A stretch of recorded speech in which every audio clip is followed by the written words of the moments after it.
right, cool. So, same student, 2. Gold asked about some 50-50 stuff, so 2, this is for you.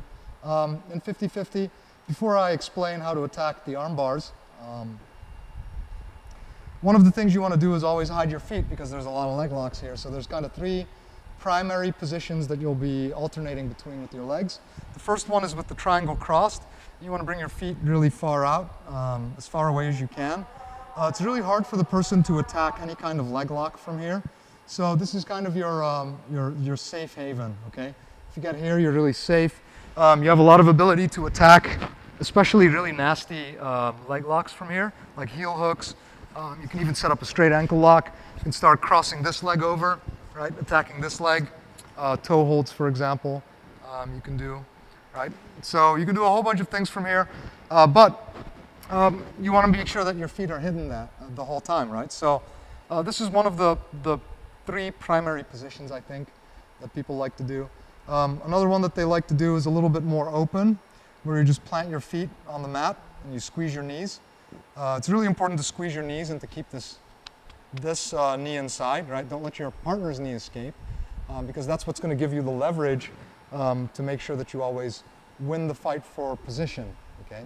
And then finally, whenever the person kind of starts trapping your foot, you kind of want to stick your other foot in there. So this is kind of the third position is, with your legs kind of a little bit deeper, but together. So you've got one right here, you've got one right here, and then when the person starts kind of wrapping your foot and it's deep, you just stick your foot inside the toes, and then you just kind of stretch. So those are the 3 different positions. And once you've got that down too, and you can kind of safely play from here, what you really want to start looking for is a way to force this person to reach for you, okay? Whether it's reaching for your arm or your head. So what I'm going to do is I'm going to start attacking the ankle lock. So usually what people do then is they start grabbing for your head and trying to sit up. So just start attacking the ankle too and start forcing them to start trying to get up, right? By grabbing and sitting up. Especially that cross ankle lock will get you that reaction because they won't be able to drag their leg back to stand up. They will have to pull themselves up. As soon as they reach, whatever they reach for, you're going to grab the upper arm. You're just going to switch right away, okay? Now, from here, you're going to do a couple things. You're going to start opening your knee to the outside.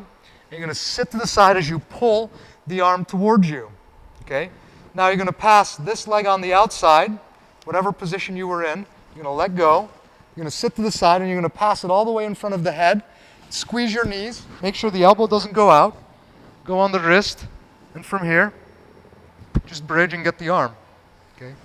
So that's one arm bar you can get. A variation of this, if you get here, or if you don't get here, let's talk about if you're attacking this, for example, and the person grabs your arms, right? If the person is grabbing your arm, if it's all the way on this side, on the far side, you can get the arm bar the same way. Switch and turn. If they're grabbing the same side, this side, you can start going all the way forward and start finishing belly down. So you can follow them up. And then from here, making sure, of course, that you squeeze and pulling your knees in. You can get the arm bar from here as well, too. Straight with your belly down, okay? Super, super fun, too. Okay, let's come back. Finally, sometimes people grab with the other arm, okay? When they get here, you've got a couple of other options. First, you can go with your head towards your knee, pointed in the same direction as your knee. Slide your arm under. Make sure you latch on the crook of the elbow with your forearm. You've got the blade of the forearm. Just get it right on the notch of the elbow.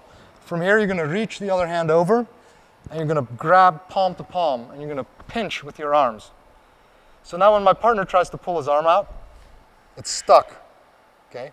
Now I'm going to turn all the way to the other side, and from here, I'm going to start putting pressure down with my arm, and I can even pass my leg, my foot on top. I can stomp this guy a couple times if I want. No, I'm kidding. I can hook on the other side. If the person starts coming towards me, right, I can pass it over and really apply a lot of leverage right here, right? I can even turn towards the top a little bit. If I really need to, I can get the wrist here, right? So there's a couple of other options for that side. One more. Two, finally, from here. Look, I'm going to go for this, but it doesn't work. He brings the arm in front. I'm going to sit back. My knee is going to go up. And I'm going to pinch right here. Now I'm just going to move his arm back and start bridging from here. And whether it's on his knee or on my knee, I'm going to be able to find some way to break that and hyperextend that arm too. So there you go. You've got a couple arm locks on each side there from 50-50. Make sure you hide your feet. That's the first rule of 50-50. And then if you really want to get the arm lock, make the person reach for your head. Once they reach for your head, make sure they can't bring their arm back. Trap that arm and then